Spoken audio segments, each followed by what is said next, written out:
Hello everyone, I am Rekha Murthy, Assistant Professor from Department of Electrical and Electronics Engineering from Sai Vidya Institute of Technology. Today I am here to explain the experiment related with the cycle 2 of Electrical Machine Laboratory 1. The experiment is voltage regulation of an alternator by EMF and MMF method. So here in this experiment, we are going to see that the regulation of an alternator can be determined by the various methods.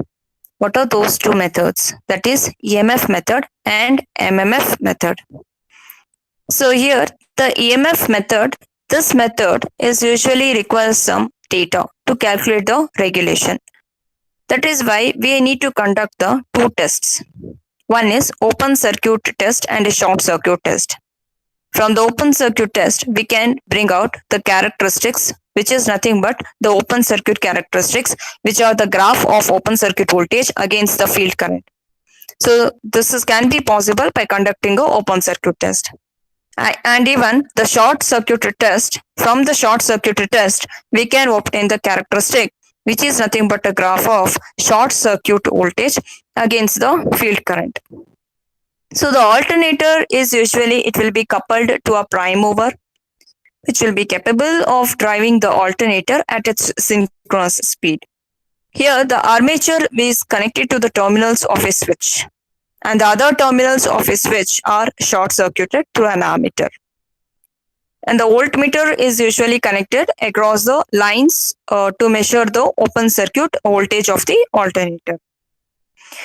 Now let us see that to conduct this test, as in the previous experiment what we had taken up the setup, the same setup we are going to repeat.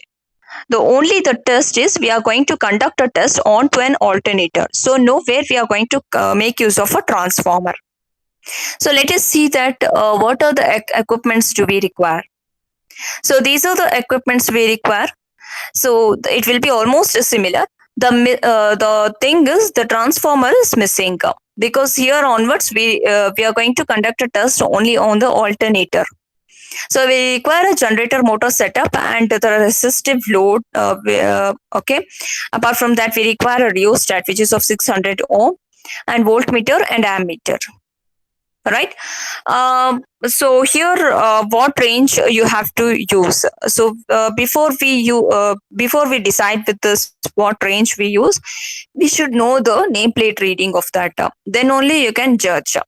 So we require an ammeter. So the ammeter usually we are going to connect it onto the alternator side. So on the alternator side means the alternator specifications you have to consider. How much it is, rated output of a machine is 16 ampere. So better that we can choose as 10 amperes.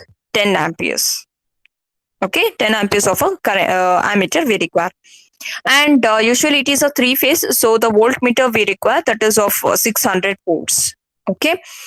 Then one more thing, that is we require okay, we require also the DC ammeters, which is preferable on the board itself.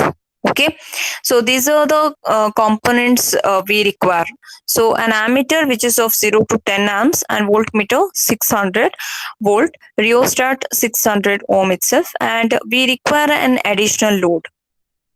That we require it when you're going to conduct the we need to find out the resistance of the armature. So that time we are going to make use of this resistive load. Right now we require only these equipments, these for a setup. Okay, so let us concentrate on to that. So as usual, we are going to prefer the DC shunt, setup. We have to connect it. And this motor is driven, it is started by the 3-point starter. So LFA, L is connected directly to the line. That is of DC voltage, which is of 220 volts. And F should be connected to the rheostat, which should be in a cutout position, which is of 600 ohm and in series with a field winding.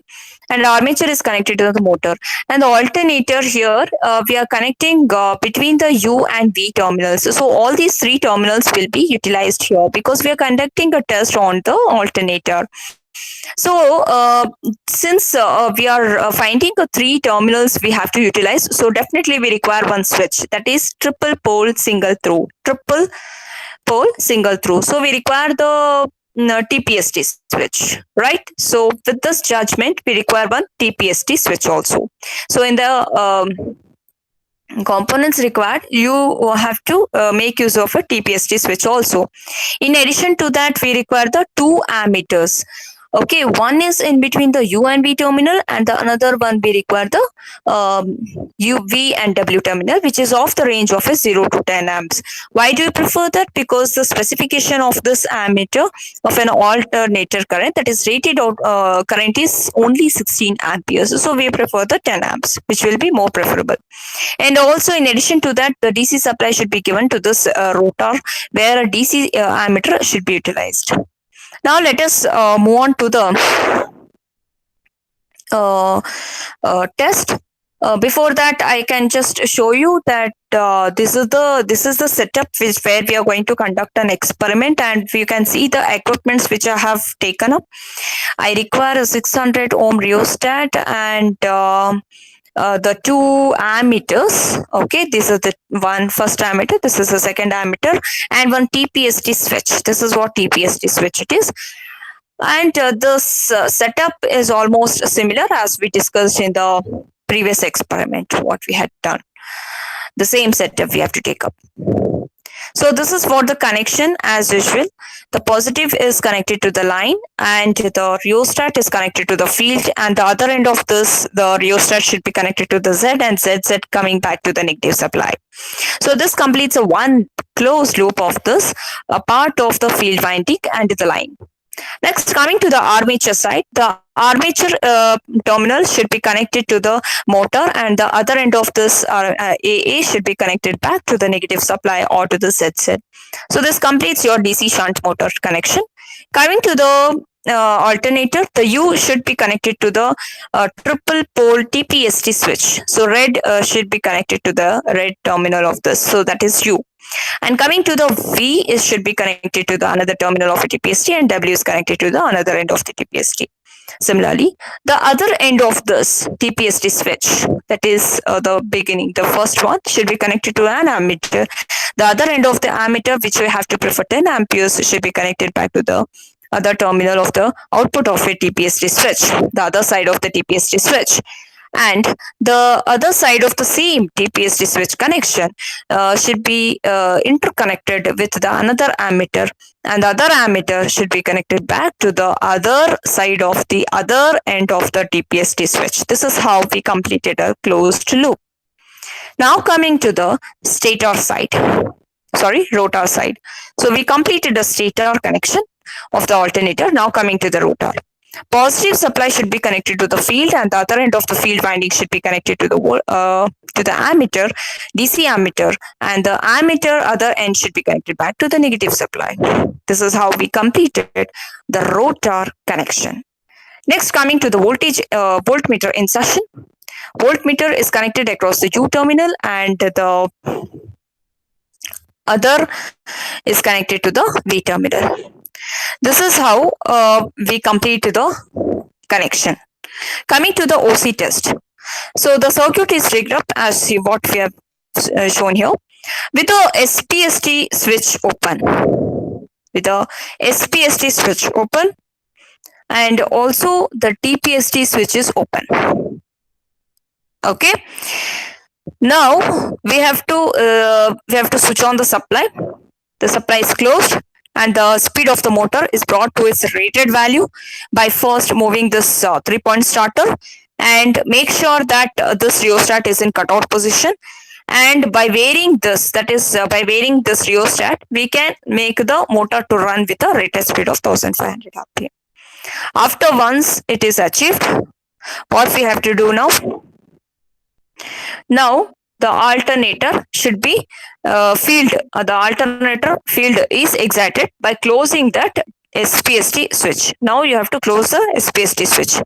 Now, by varying this dimmerstat in a clockwise direction, the generator voltage is increased. The generator voltage should be increased in the steps of 50, 100, 150, like that. Okay, it will be increased with the in steps of this. Make sure that during the OC test, this TPST is opened, not closed. We have not in contact with this, okay, with the ammeter. So it is still opened. Only that we have to close the SPST, vary this thermostat with the range of with the steps of 50, 100, like that, and corresponding values of the field current should be noted down. That is this one. Okay, corresponding field current should be noted down. So this is how we, with the help of these two readings, we can draw the OC characteristic. Okay, that is how 50 up to in the with the steps of 50 up to 400 volts we need to vary. Then by vary after that, bring back the dimmerstat in a minimum position. Then off this SPST switch is opened. Then bring back this rheostat in the cutoff position and switch off the supply. This completes your OC test. Coming to the SC test, with the SPST, here again we have to switch on the supply, and DC motor is started with through the DC starter, and vary the vary this rheostat such that rated speed is obtained. Then after that, close the SPST and close the SPST and as well as the TPST switch. Then vary the dimmerstat such a way that both the ammeter will read around the 7 ampere. That is a rated current. Okay. How to find out the rated current? Since it is a 5 kVA alternator, so 5 kVA divided by 5 kVA divided by the 3 times of 415 when you solve. Okay, so we 5 into 10 power of 3 divided by 3 times of 415, we get the value of the current. So that leads to the 7 amperes. Then the we have to vary this dimmerstat until you get the 7 ampere. So the field current, the corresponding field current, only one reading you have to take down. Okay, the corresponding field current which is required there to circulate the rated current is noted down. Then after that, bring back this dimmerstat into the minimum position and open the SPST switch as well as a TPST switch. This is how we have to switch off the DC motor. Okay, so the readings corresponding during the SCA and OC test should be tabulated. So this is how we can take down. After that, we require also the measurement of armature resistance, which is one of the parameter when we are going to solve the voltage regulation formula. So in this test, you can see that we are going to utilize the DC supply here, which we have to connect it with the DC of the ammeter, and we need to measure the the stator winding, that is this stator and this stator. We are measuring between the U and V. So these two resistance will come, it will be in series. Okay, so therefore you can write this will be of almost 2 times of series. So it is RA plus RA. It is a 2 times. So that is why we get a formula RA is equal to V divided by 2 times of I. So here also this is the connections which you have to make, and vary the switch on the supply and vary the resistor bank load of a 2 amperes, 4 amperes and 6 amperes, and the corresponding reading of a voltage and current should be noted down so that we can solve this resistance, armature resistance. So average resistance value should be taken down by taking an average of the 3 values. Okay, so this is how we can measure the effective value of the armature resistance. So this armature resistance will be utilized in the case of the voltage regulation formula, and this is what the specimen graph which will get it when you solve the characteristic. And to solve this, percentage regulation is usually given by E minus V, that is no load minus full load divided by the full load voltage. So wherein the E naught formula is one of the biggest task which you have to solve. that is the square root of v into cos phi plus I into Ra whole square plus v into sin phi plus or minus I into xs whole square. Plus is for the lagging, minus for the leading cases. So with all these cases, we have to we have to solve it. Okay, for the different power factors, all the three power factors. Then only we can plot this type of a graph between the percentage regulation and different power factors.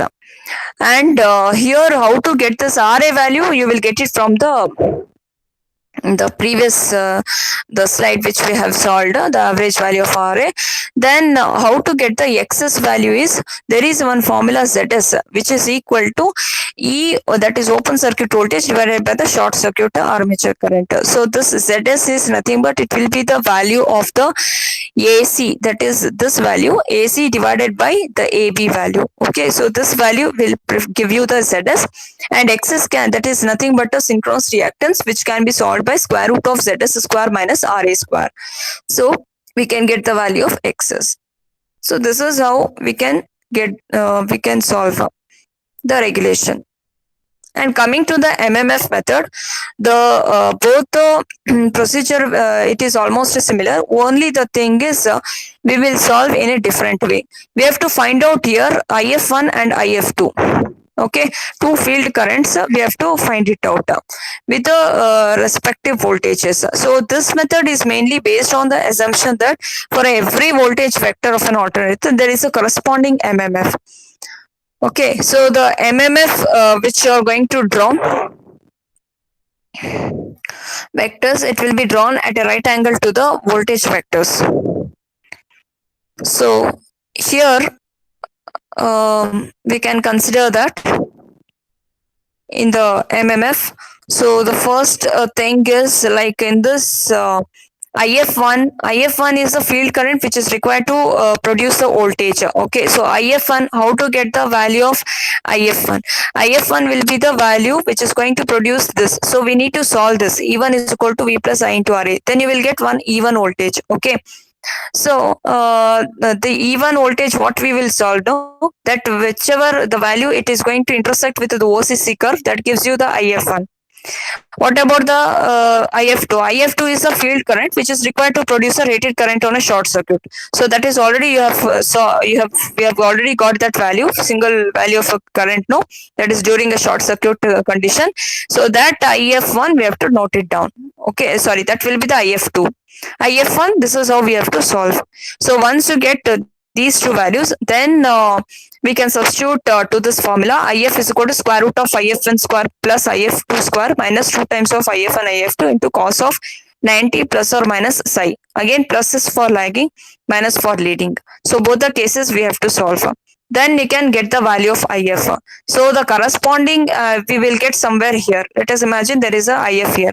So corresponding value which is going to intersect with the OCC curve, the value which is meeting to this y-axis, that value will be the E. Okay, so that E should be noted down. That E should be noted down. So we can solve that E naught minus V divided by V into 100. So that is how the challenging is. This is how the E naught can be solved by using the MMF method. So we have to solve the IF formula. Okay, then once you get for the regulation for different values of this power factor, then we can plot this graph. So here this is what the open circuit test and a short circuit test of a given three-phase alternator is conducted, and percentage regulation at a different power factors will be determined by using this EMF and as well as the MMF method. Okay, so usually in the EMF method we'll get we will get a more value what we are expecting. So that is why we are going to perform the MMF method. Usually the regulation will be less value, right? So we will get the less value compared to that of the EMF method. In the MMF method will be more preferable. Thank you for watching this video.